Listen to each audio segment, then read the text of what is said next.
Markus pasal 7. Perintah Allah dan adat istiadat Yahudi. Pada suatu kali, serombongan orang Farisi dan beberapa ahli Taurat dari Yerusalem datang menemui Yesus.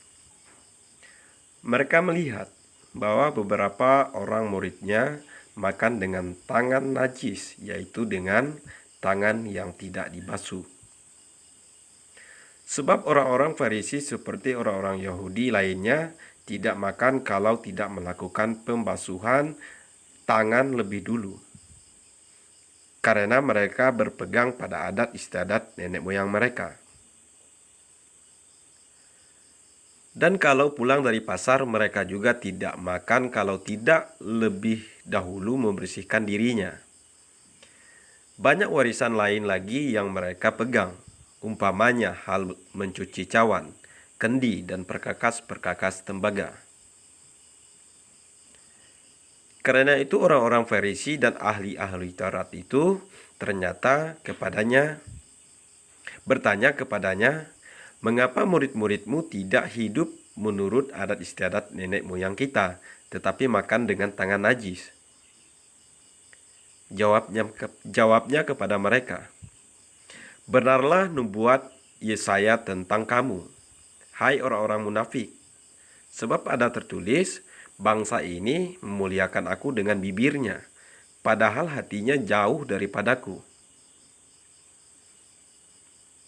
Percuma mereka beribadah kepadaku, sedangkan ajaran yang mereka ajarkan ialah perintah manusia. Perintah Allah kamu abaikan untuk berpegang pada adat istiadat manusia." Yesus berkata pula kepada mereka, "Sungguh pandai kamu mengesampingkan perintah Allah, supaya kamu dapat memelihara adat istiadatmu sendiri. Karena Musa telah berkata, hormatilah ayahmu dan ibumu, dan siapa yang mengikuti ayahnya atau ibunya harus mati. Tetapi kamu berkata, kalau seorang berkata kepada bapanya atau ibunya, apa yang ada padaku yang dapat digunakan untuk memeliharamu, sudah digunakan untuk korban, yaitu persembahan kepada Allah. Maka kamu tidak membiarkannya lagi berbuat sesuatu pun untuk bapanya atau ibunya. Dengan demikian firman Allah kamu nyatakan tidak berlaku demi adat istiadat yang kamu ikuti itu. Dan banyak hal lain seperti itu yang kamu lakukan." Lalu Yesus memanggil lagi orang banyak dan berkata kepada mereka, "Kamu semua, dengarlah kepadaku dan camkanlah.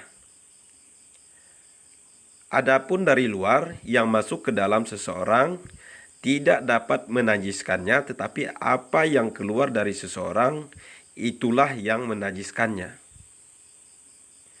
Barang siapa bertelinga untuk mendengar, hendaklah ia mendengar." Sesudah ia masuk ke sebuah rumah untuk menyingkir dari orang banyak, murid-muridnya bertanya kepadanya tentang arti perumpamaan itu. Maka jawabnya, "Apakah kamu juga tidak dapat memahaminya? Tidak tahukah kamu bahwa segala sesuatu dari luar yang masuk ke dalam seseorang tidak dapat menajiskannya?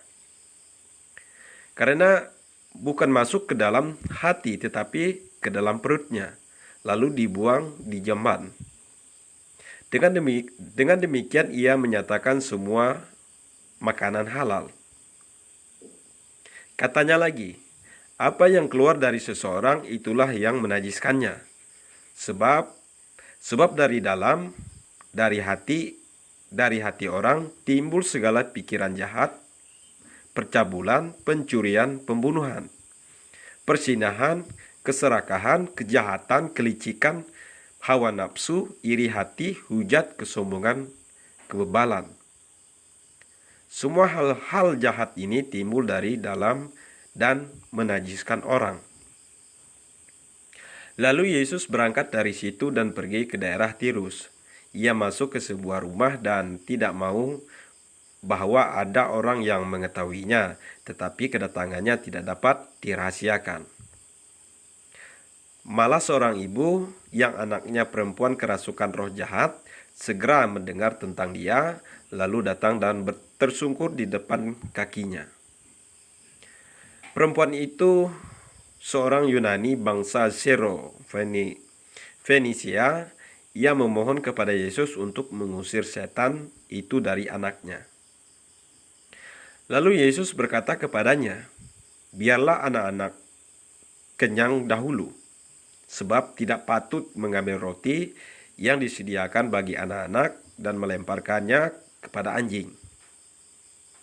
Tetapi perempuan itu menjawab, "Benar, Tuhan, tetapi anjing yang di bawah meja juga makan remah-remah yang dijatuhkan anak-anak."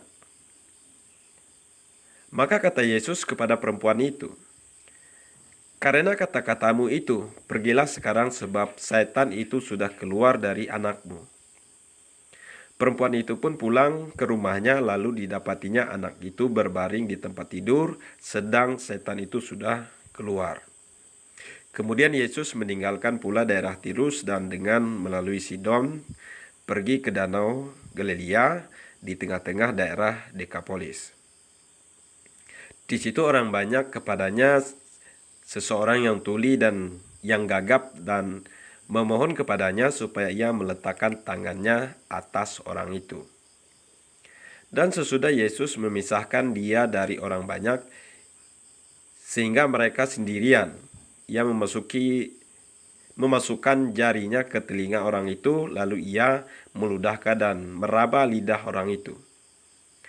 Kemudian sambil mengadahkan ke langit, Yesus menarik napas dan berkata kepadanya, "Ephata," artinya terbukalah.